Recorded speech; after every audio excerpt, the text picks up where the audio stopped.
রাজা বনের ভেতর দিয়ে হাঁটছে আর বলছে, আজ দুপুরের খাওয়াটা বেশ জমবে। আরে এই যে বানর, এই তো মজার চেহারা। আমি খেলায় ধুলায় সবার সেরা। এসো বন্ধু, তোমায় প্রাসাদে নিয়ে যাব। সত্যি? আমি কি রাজাসভায় বসতে পারবো? মহারাজ বানরকে নিয়ে রাজসভায় প্রবেশ করছেন। সবাই বানরকে দেখে অবাক হচ্ছে। মহারাজ, সভায় আবার বানর? কেন নয়, বন্ধুত্ব তো প্রাণের। আমি হব সবার প্রিয়। এ কেমন নিয়ম, রাজাসনে বানর? একটু নতুনত্ব দরকার। আমি এখন ভিআইপি।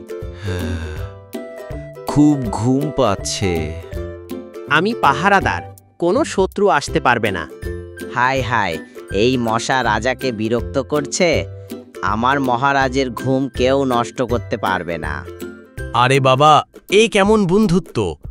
বানর, মহারাজ, মশা উড়ে গেল। মশা মারতে গিয়েই তো আপনাকে আঘাত করেছি। আরে বোকা, শত্রুর থেকে বোকা বন্ধু বেশি বিপজ্জনক। বা আমি তো ভালোই চেয়েছিলাম, মশা উড়ে গেলে আমি কি করব? যাও, তোমার জায়গা বনেই ভালো। আমি যে বললাম, তবে আমি আপনাকে মিস করব মহারাজ।